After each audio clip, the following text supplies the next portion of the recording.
Hello guys, నాకున్న వెర్రి పిచ్చి అలవాటు గురించి చెప్తాను, చూసుకోండి. మళ్ళీ అందరూ నార్మల్గా ఏం చేస్తారు, ఫ్రూట్స్ తిన్న ఫ్రూట్స్ పారేస్తారనమాట. కానీ నాకుండా ఒక మెంటల్ అలవాటు ఏంటంటే, ఫ్రూట్స్ తిన్న తర్వాత దాంట్లో ఉన్న విత్తనాలు తీసుకొని ఎక్కడైనా స్టోర్ చేసుకొని మళ్ళీ ఇష్టం వచ్చినప్పుడు నీళ్ళు మన్ను ఉండే దగ్గర అయితే పారేస్తాను అనమాట. అంటే పడేస్తాను అనమాట. పూడ్చని కూడా అలాగే వేస్తాను, అలాగే ఇష్టం అనమాట.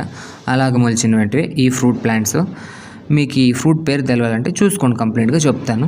అండ్ ఇంక చూడండి, తులసి వనంలో కూడా అయితే వేసేసాను అనమాట. అక్కడ కూడా మొలిచిపోయాయి అనమాట. ఇప్పుడు పెద్ద అయిపోయినాయి, చాలా రోజులు బకెట్లో ఉంటే గ్రోత్ అనేది తగ్గిపోతుంది కాబట్టి పీకేసి చేను దగ్గర పుడదామంటే ఫస్ట్ పీకిందే గోత, అంటే వేర్లు రాలేదు, భయమైంది.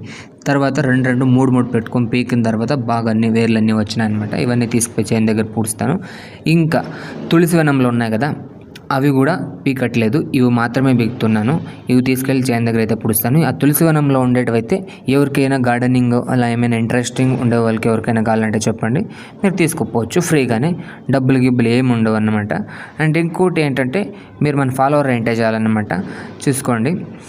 అవును, మీరు ఈ ప్లాంట్ ఏది అని అడుగుతున్నారు కదా, మీరు అనుకోవచ్చు నిమ్మ చెట్లు అనుకున్నారంటే చాలా పొరపాటు పడినట్లే. నిమ్మ చెట్లు కాదు, ఇవి చకోతర కాయలు అనేసి మా సైడ్ అయితే అంటాము. మీ సైడ్ ఏమంటారో నాకు తెలియదు. దీన్ని అయితే తీసుకొచ్చేసి డిఫరెంట్ ప్లేసెస్లో అయితే పూడ్ చేసామన్నమాట. ఇంకోటి మీకు చెప్తానని చూసుకోండి, ఇవి 9 చెట్లు పూడ్ చేయను కదా, నెక్స్ట్ టైం ఊరికి వెళ్ళే టయానికి ఒక్కటి కూడా బతుకుంటుందో లేదో తెలియదు. ఎందుకంటే మా తాతకి చెట్లలో కలుపు వచ్చినప్పుడు చెట్లను కూడా కలుపు అనుకునే పీకేస్తాడు, కాబట్టి చెప్పలేము.